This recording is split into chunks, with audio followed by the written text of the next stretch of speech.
Hi, this is Scott Garibay, and today we are going to be talking about Andrew Yang, Jim Gaffigan, yes, the American comedian, and an engaged amateur political international wonk that Jim Gaffigan recently talked to while he was on tour in Donegal, Northern Ireland, and how this engaged amateur international political wonk in Donegal, Northern Ireland, okay, has called this election already for Kamala Harris, and why this prediction is incredibly important, and Andrew Yang should take action based on this prediction.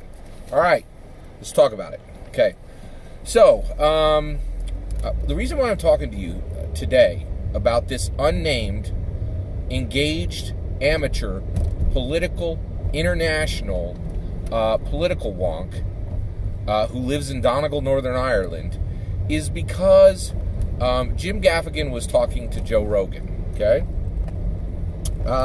Now, Jim Gaffigan was talking to Joe Rogan based on good old American capitalism, right?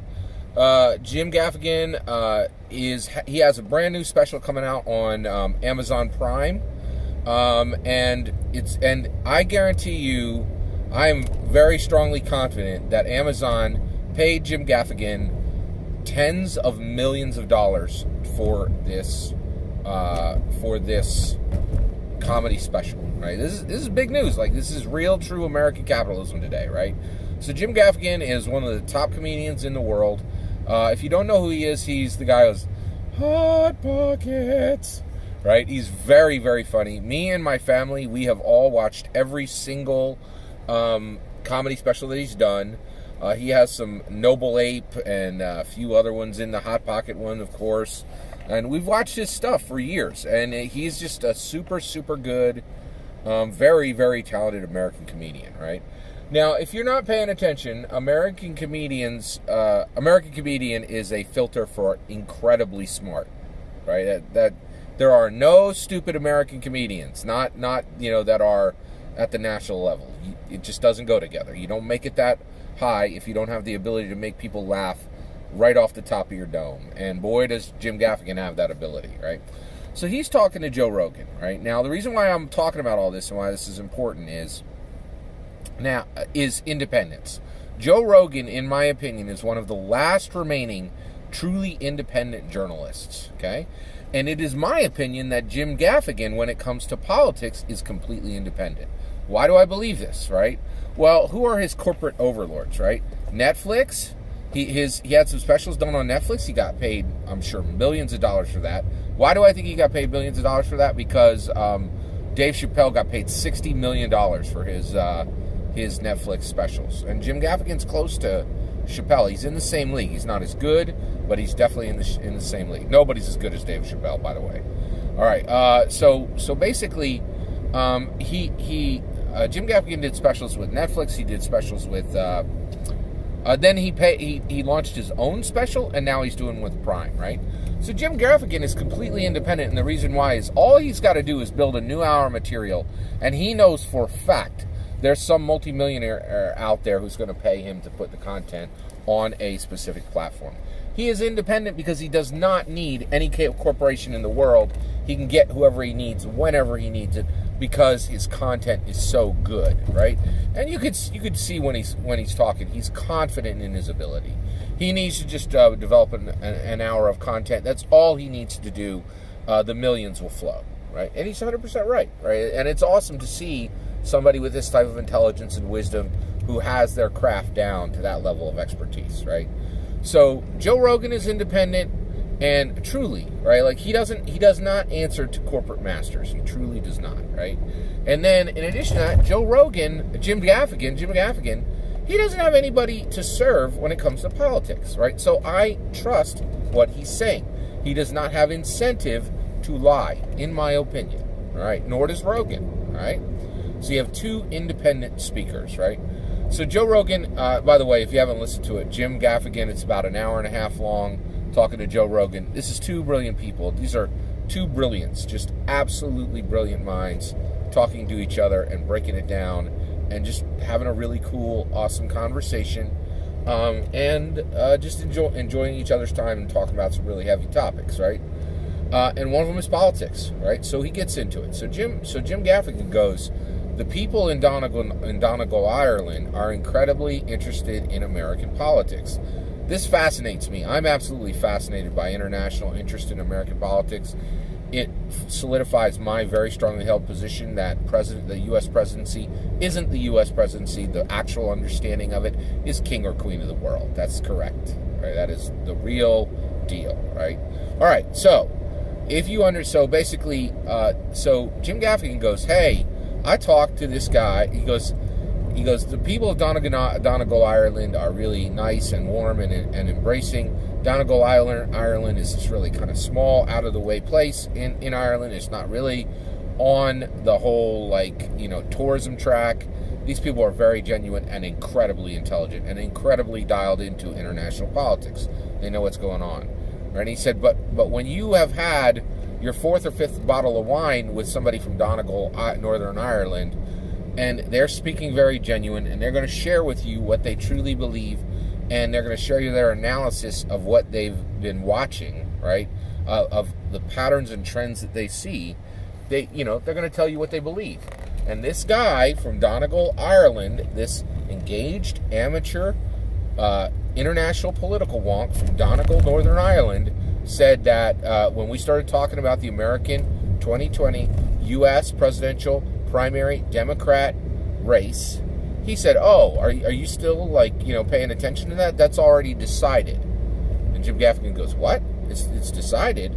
And this Donegal political wonk said, "Oh yeah, that's decided, right?" And he goes, "Well, who do you think is going to win?" He goes, "I know who's going to win. It's going to be Kamala Harris. The DNC has chosen her, right?" And I'm like, "What?" Jim Gaffigan just says this flat out. He's like, "There's an engaged amateur international political wonk in Donegal, Ireland that thinks that Kamala Harris is going to win this election. That's already chosen. The stakes are set. This is already a done deal, right?" And I was like, "Whoa, wait."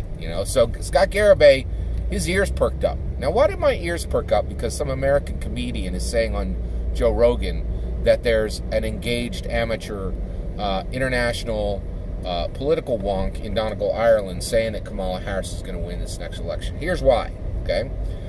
It is my firm belief that valid, useful, institutional political analysis is 100% dead, all right? CNN, Washington Post, MSNBC, all these companies pay literally dozens or well over 100 people to do political analysis, and in my opinion, none of it's useful. This guy in Donegal, Ireland, Donegal, Northern Ireland, has my attention. No one on Fox, on CNN, at the Washington Post, or the MSNBC has my interest. Here's why, right? Why is institutional political analysis dead, right? Here's why. They're either ignorant, incompetent, or they have a special interest. They have an interest, right? So let's talk about ignorance. It's not their fault that there is ignorance in all of those areas, right? It's not these corporations' fault. They're trying to hire smart, brilliant people who have knowledge. You can't do it now. You know why? Because the smartest people in America are building phone apps. They're building the new application that's going to get Taco Bell food to your house. They're building a new application that is going to be a very, very fun phone game for you. They're building new applications that are going to be able to map advertisements to your phone when you walk into a corporation and send you a text to give you half off on something that will delight you, right? This is a very serious problem in America. Our best talent is doing the stupidest work, right? It's just the thing, right? So we could really use some super smart people who have knowledge working on political analysis. They're not there. They're being paid. They're drinking from kombucha taps and getting sushi lunches for free and getting massages at their no chair standing desks in San Diego and in Silicon Valley and in Atlanta and in New York. Okay, I don't know how we're going to fix that problem, but, I have a lot of sympathy for NBC and Washington Post and all those people. They want the smartest people to give you good analysis. They can't get them because they're working elsewhere, all right?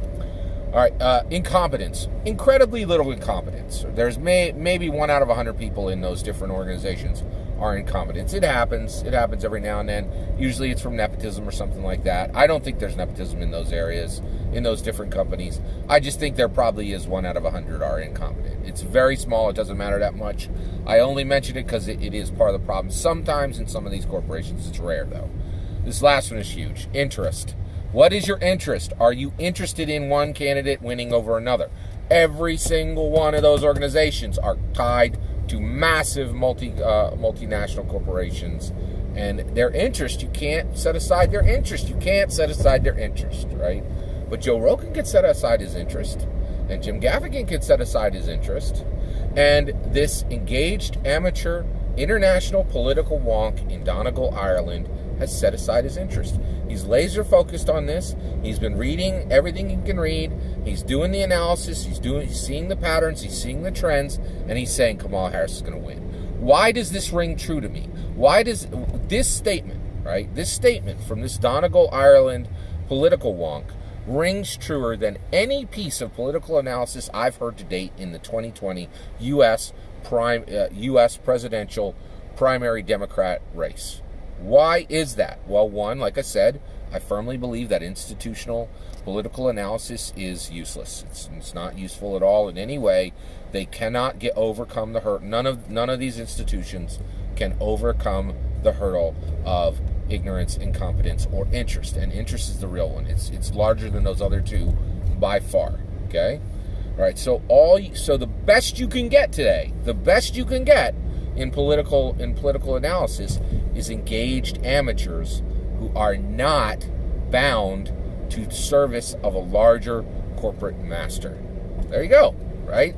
So that's why this thing is really important to me, and why the moment I heard this, I was like, oh my gosh, I think that's the truest statement I have heard so far. Why do I believe this? Why do I believe that the DNC has chosen Kamala Harris and they're going to push her forward? Okay. So, you know what? Before I say why I believe that, I need to define something. I do not believe for 1 second that the DNC is doing this illegally or maliciously. Okay? A lot of people accuse the DNC of illegally and maliciously choosing Hillary Clinton over Bernie Sanders. That's a done issue. It's been done for 4 years. I don't really even care about the answer to there. But here's my answer now. One, I know the DNC learned some lessons from that. Even the perception was a problem for them, a big problem, right? So I think they are stepping back and they're being a lot more careful this time around, right? I think that's very true, very real. Okay, all right, and so I think they are choosing Kamala Harris. I agree with this Donegal guy, this Donegal, Northern Ireland political wonk. I agree with him because it honors history. It looks at what the DNC did, very much slanting toward Hillary, very much slanting against Bernie in 2016, right? Very real issue. And it honors history. It says, I've been paying attention. I know what happened historically, right? Then, in addition to that, the other one is, again, the independence is big.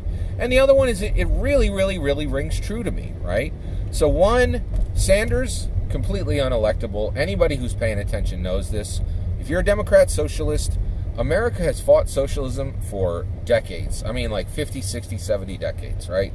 We've almost come to international war with China, with Russia, with Cuba over socialism. There's no way you could take socialism and make it your primary platform and become president of America. I don't understand why there's still a single person in America with, an IQ over 120 who believes this. It's so clear he's unelectable.